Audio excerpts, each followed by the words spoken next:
One of the most common mistake done by parents कि वो अपने बच्चे को बैठे हुए हालत से खड़ा करने के लिए या जल्दबाजी में उसे एक बाजू से पकड़ के खड़ा करने की कोशिश करते हैं विदाउट नोइंग, ना जानते हुए कि एक बाजू से उसे खींच के खड़ा करते हुए उसके कोहनी के जोड़ पे क्या असर आ सकता है।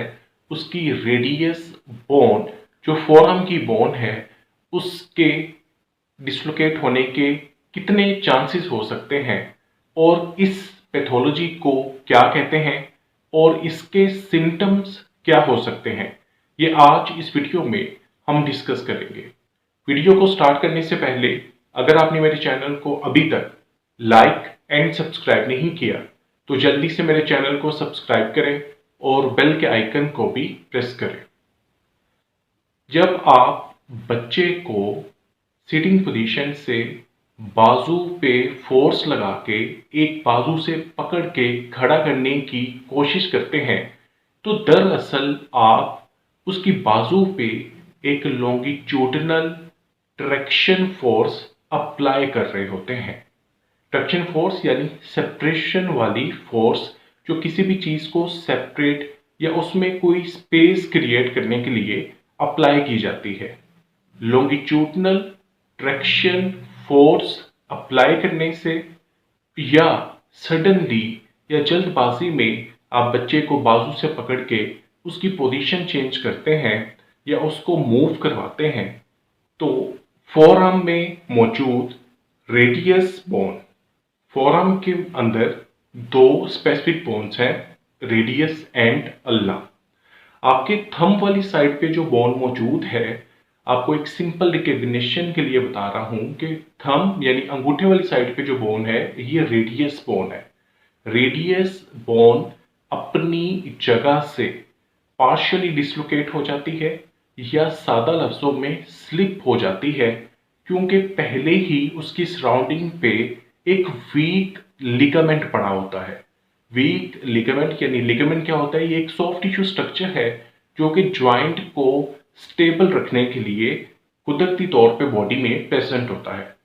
तो आपके लॉन्गिट्यूडिनल ट्रैक्शन फोर्स जब आप खींचते हैं बच्चे को एक बाजू से पकड़ के, उसके नतीजे में रेडियस बोन स्लिप हो जाती है वीक एन्युलर लिगामेंट में और बच्चे का जो ज्वाइंट होता है वो पार्शियली डिसलोकेट हो जाता है। इससे पुल्ड एल्बो कहते हैं, इसको नर्स मेट्स एल्बो कहते हैं, इसको टोटलर्स एल्बो भी कहते हैं, इसको प्री स्कूल एल्बो भी कहते हैं क्योंकि ये बच्चों में मसला बनता है। अब सडनली जब आप एक बाजू से पकड़ के बच्चे को ऊपर की तरफ खींचते हैं, उसकी रेडियस बोन स्लिप भी हो गई। अब इसके सिम्टम्स क्या आएंगे? इमीडिएटली पेन स्टार्ट हो जाएगी। सेकेंडली, जब पेन स्टार्ट होगी तो मसल्स गार्डिंग में जाते हैं। Due to fear of pain वो मूवमेंट नहीं करेगा तो अल्टीमेटली उसकी बाजू स्टिल हो जाएगी।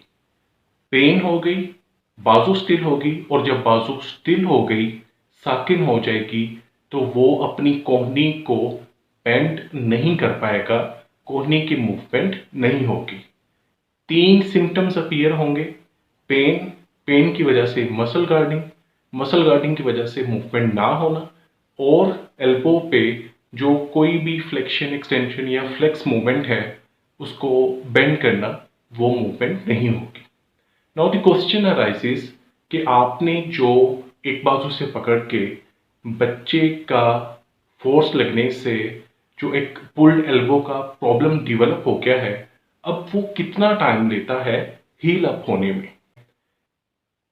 इसकी हीलिंग पे अप्रोक्सीमेटली 2 वीक्स लग जाते हैं, but symptoms depending upon the severity of problem, दर्द की या प्रॉब्लम की शिद्दत को मद्देनजर रखते हुए ये मसला 3 माह तक भी जा सकता है।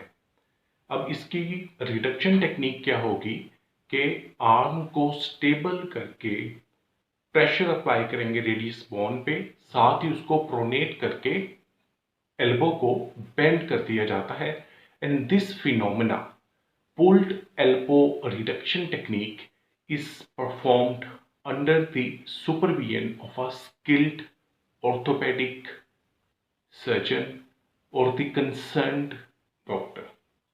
If you find this video informative, मेरे चैनल को सब्सक्राइब करें और बेल के आइकन को भी प्रेस करें।